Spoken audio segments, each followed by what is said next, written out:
कर्म धर्म से पाप नष्ट होते हैं, लेकिन पाप करने की प्रवृत्ति नष्ट नहीं होती। जैसे किसी अपराधी को 2 साल की जेल हो गई, हाँ, 2 साल बीत गए, हाँ, छोड़ दिया गया, हाँ, छुट्टी। अब पुलिस नहीं पकड़ सकती, अरे तुमने चोरी किया था, अरे तो 2 साल हो तो आए जेल में, चोरी किया था। लेकिन फिर चोरी करेगा, अरे वो जेल में ही चोरी की प्लानिंग कर लेता है। आपस में डकैत लोग मिलके, यार अब की चलेंगे तो हमारे साथ रहोगे ना, हाँ हाँ, फिर देखो हम दोनों ये करेंगे, वो भी एक है, उसको भी मिला लो। रास्ते ही में डकैती शुरू हो गई, घर पहुंचने के पहले ही। तो पाप, एक पाप किया, मान लो किसी ने गाय की हत्या कर दी, उसका जो प्रायश्चित लिखा है शास्त्र वेद में वो कर दिया, तो उस पाप से हम मुक्त हो गए। लेकिन और पाप है, पिछले अलग है, अनलिमिटेड, अनंत, अब वर्तमान में भी करेंगे, क्योंकि अंतःकरण की शुद्धि नहीं हो सकती। ये शंकराचार्य तक ने माना है, शुद्धयत ही नान्तरात्मा, बिना श्री कृष्ण भक्ति के अंतःकरण शुद्ध नहीं हो सकता। तो कर्म धर्म ज्ञान किसी से हम ये दोनों लक्ष्य, माया निवृत्ति और आनंद प्राप्ति का, नहीं प्राप्त कर सकते। ये डिटेल में बताया गया। इसके बाद बताया जा रहा है कि भक्ति का अधिकारित्व कौन है। उस विषय में आपको बताया गया कि बड़े बड़े जीवन मुक्त अमलात्मा परमहंस जो माया से परे हो गए, ब्रह्मानंद में डूबे हुए हैं, वे भी श्री कृष्ण के प्रेमानंद के पाने पर अपना ब्रह्मानंद खो देते हैं। कर्म ज्ञान ब्रह्मानंद सब भाड़ में जाए, ऐसा बोलते हैं। शंकराचार्य भी बोले हैं, किम लोके न दमे न किम नृपतिना स्वर्गापवर्गैश्च किम। मुझे न स्वर्ग चाहिए, न इंद्रियों का दमन चाहिए, न मन का वशीकरण चाहिए, न मोक्ष चाहिए, मुझे तो श्याम सुंदर का प्रेमानंद चाहिए। शंकराचार्य ने भी कहा।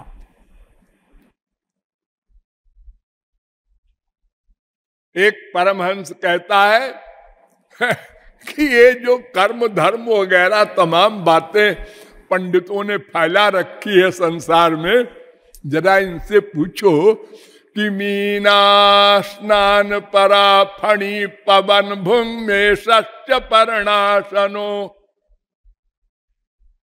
मछली गंगा जी में पैदा होती है,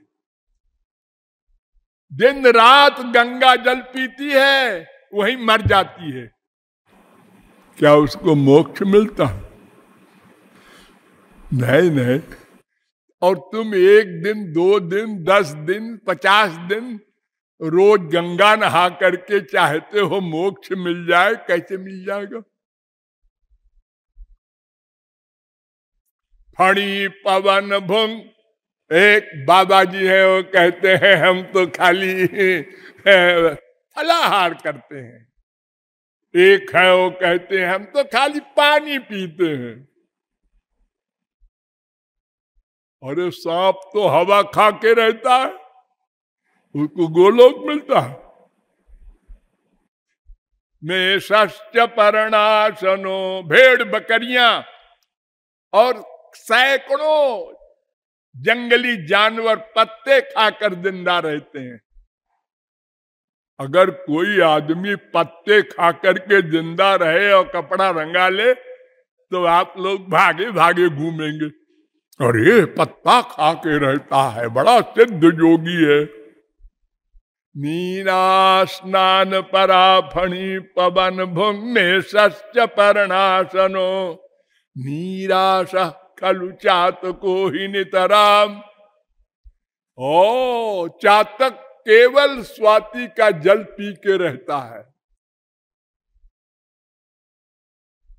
साल में एक बार मिल जाए, 2 बार मिल जाए, उसको गोलोक मिलेगा क्या? शेते बिले मूषका, ये बाबा जी पेड़ के नीचे रहते हैं, हाँ इतना त्यागी है।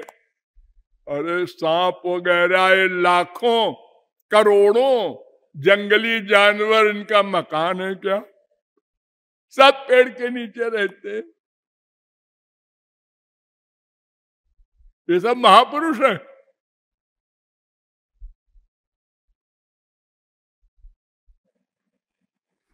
ये बाबा जी 4-4 घंटे आंख बंद करके बैठे रहते हैं ध्यान में। ध्यान में किसका ध्यान करते हैं ये हम क्या जाने। तो बकुला जो होता है ना, वो पानी के अंदर चुपचाप ऐसे बैठा रहता है। एक दृष्टि से मछली आई, ये मारा। इतनी चंचल मछली जो दौड़ रही है पानी में, उसको पकड़ लेता है। बड़ा ध्यान करने वाला है। इन सब क्रियाओं से भगवान नहीं मिला करते बिना भक्ति के।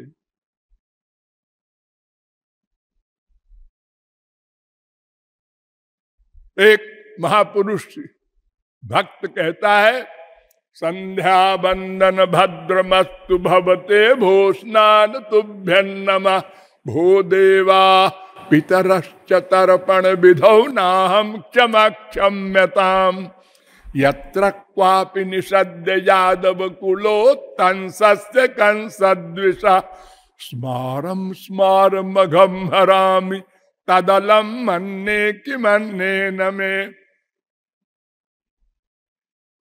स्नान महाराज नमस्कार। अब हम सवेरे सवेरे 4 बजे उठ के नहाने का रोग नहीं पैदा करेंगे, हमको जुकाम हो जाता है।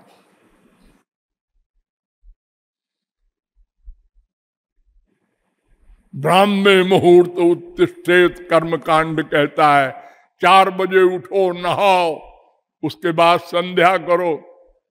अरे मैं संध्या वंध्या नहीं करूंगा। हे देवताओं, हे मेरे बाप के बाप के बाप के बाप लोगों, मैं तर्पण और श्राद्ध और ये सब यज्ञादिक नहीं करूंगा। मैं तो नंद नंदन का निरंतर चिंतन करता हूं, बस और कुछ नहीं करता। पद्म पुराण कहता है, अपवित्र पवित्रो वा सर्वावस्थां गतोपि वा यस्मरेत् पुंडरीकाक्षं सबाहिजाभ्यंतर शुचि। हर कर्म कांड में आपको ये श्लोक सुनाई पड़ेगा। पंडित लोग सबसे पहले बोलते हैं, हाथ में पानी लो। पानी ले लिया, हाँ हाथ में पानी लेके ऐसे ऐसे फेंकना अपने ऊपर। वो फेंक रहा है, हम बोल रहे हैं मंत्र। क्या मंत्र? अपवित्र पवित्रो वा। क्या मतलब? मतलब न जजमान को मालूम है, न शायद पंडित जी को भी। और अगर पंडित जी को मालूम भी है तो जजमान को तो नहीं मालूम है। और अगर दोनों को मालूम है तो भी मंत्र में जो कहा जा रहा है वो न पंडित जी करने को कह रहे हैं, न जजमान कर रहा है। क्या कह रहा है ये श्लोक? ये श्लोक कह रहा है कि चाहे अपवित्र हो, 10 साल से नहीं नहाए, और चाहे पवित्र हो, गंगा जी नहा के आए हो, अपवित्र पवित्रो वा सर्वावस्थांगतो पिबा, कितनी गंदगी की अवस्था में तुम हो, यस्मरेत पुंडरी काक्षम, जो भगवान श्री कृष्ण का स्मरण कर ले मन से, तो बाहर, ध्यान दो, बाहर और भीतर, यानी शरीर और मन दोनों की शुद्धि हो जाए। लो, अब क्या करना? और तीसरी कौन शुद्धि करता है कोई या करेगा? अरे एक शरीर है, उसको हम नहा वहा के साबुन लगा के शुद्ध कर देते हैं, और एक मन है, और ये दोनों श्री कृष्ण के स्मरण से शुद्ध हो जाएंगे। इसके आगे तमाम मंत्र हैं संध्या के, वो काहे को बोलते हो भाई? हो गया हो तो शुद्धि हो जाएगी उसकी। पानी लो हाथ में, नाक के पास लगाओ, मंत्र बोलो, यद्रात्र्या पाप मकार श्रम मनसा वाचा हस्ताभ्याम पद्भ्याम मुद्रेण शिष्णा रात्रिस्तदवलुम्पतु। वेद मंत्र है। क्या मतलब? जो मैंने दिन भर में पाप किया हो, जो, और सवेरे संध्या करो तो ऐसा बोलो, जो हमने रात भर में पाप किया हो वो पाप हमारा समाप्त हो जाए। ए पानी को लो और हाथ को उठाओ और नीचे से फेंक दो। ये काहे को कर रहे हो जी? वो तो जो तुमने पहला श्लोक बोला वो शुद्धि अंदर बाहर की हो गई।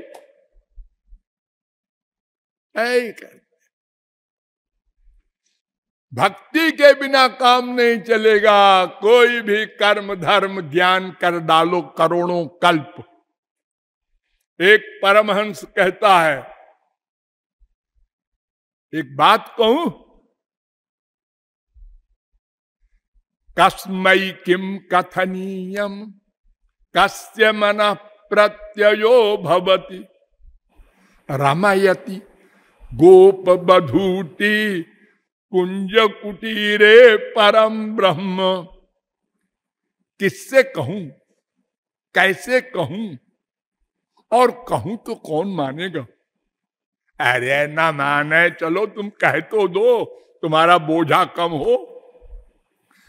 अरे कुंज में मैंने देखा वो जो आत्मा राम पूर्ण काम ब्रह्म है, वो गोपी का प्रेम मांगते हुए पीछे पीछे घूम रहा है, और गोपी डांट रही है, कहां चला आ रहा है बेशरम नखता, मैं पराई स्त्री हूं। अरे पराई नहीं है, मेरी ही है, मेरी ही है, फिर भी पीछे किए। ब्रह्म कोई मानेगा?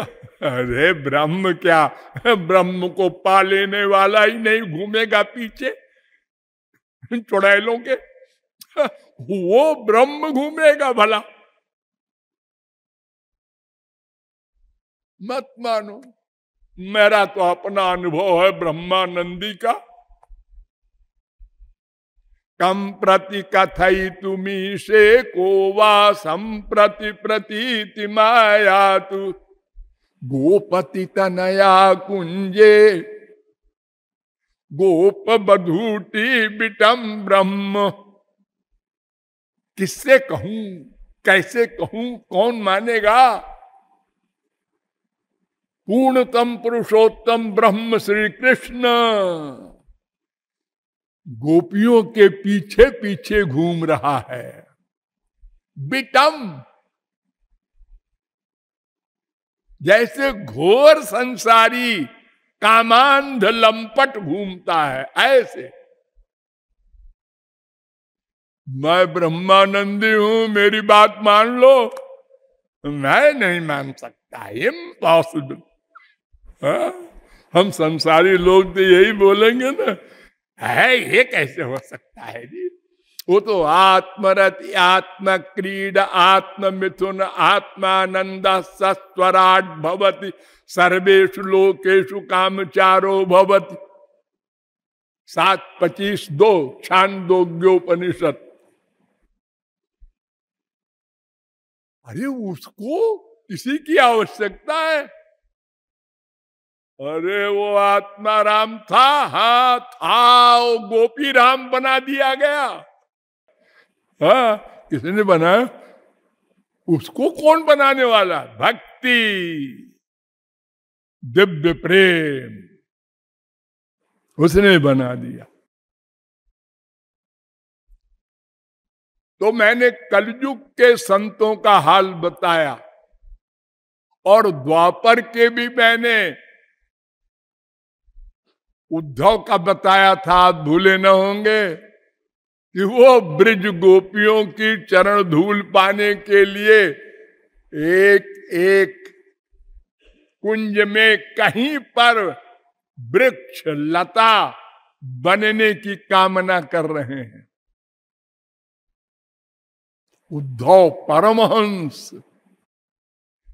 मायातीत, जिनके लिए भगवान ने कहा था नोद्धवोन्नवपि मन्युनः, मुझसे कम नहीं है उद्धव, मेरे बराबर है। क्यों?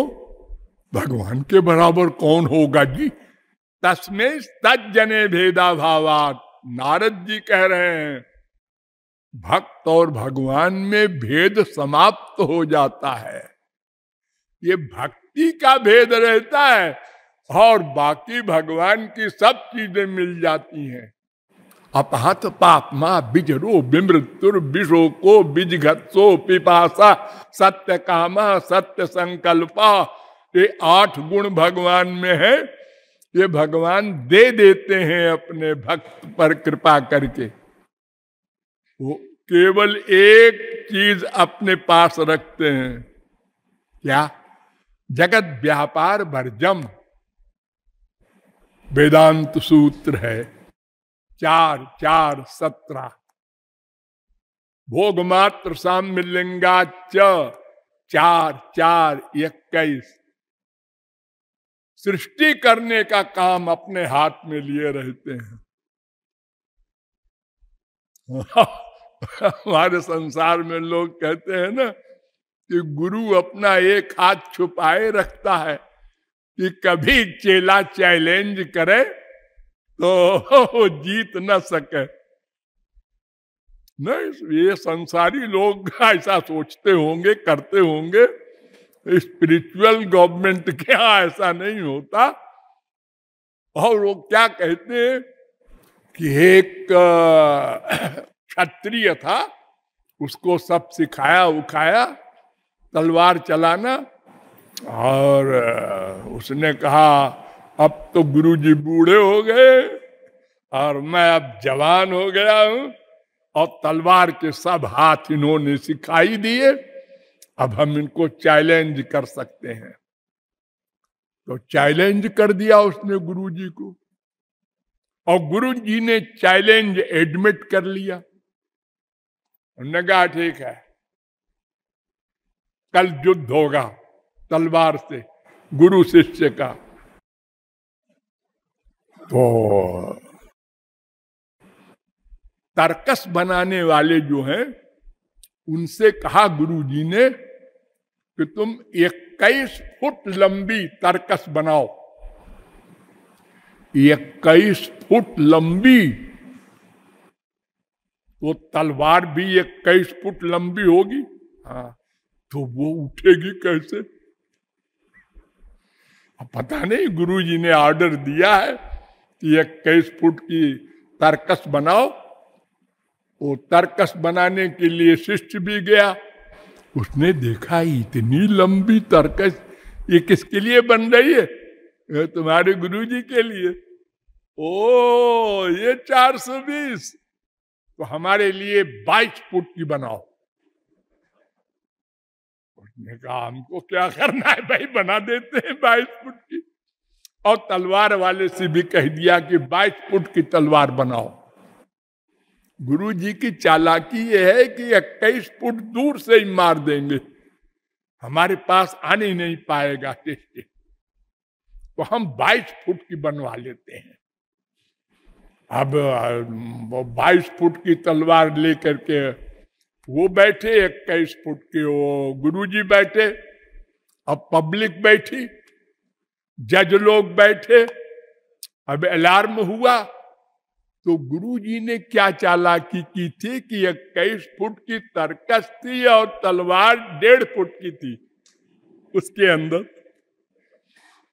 तो उन्होंने चट यूं निकाला और चट दौड़ करके उसके गले पर, वो अपना निकाल रहा है 22 फुट की तलवार,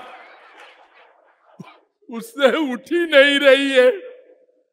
उन्होंने कहा अरे मान गए गुरुजी, एक हाथ छुपाए रहते हैं अपना, ये तो इन्होंने कभी हमको बताया नहीं। तो ये सब गंवारी बातें आपको बता रहे, संसार में होती होंगी। स्पिरिचुअल गवर्नमेंट में कोई संत महात्मा महापुरुष कोई चीज न छुपाता है और न अपनी जेब में रखता है, लेकिन भगवान एक शक्ति अपने पास रखते हैं। तो उद्धव श्री के ज्ञानी परमहंस भी श्री कृष्ण के प्रेम में विभोर हो गए। अब त्रेता और सतयुग की बात रह गई, कल बताएंगे। बोलिए लाडली लाल की।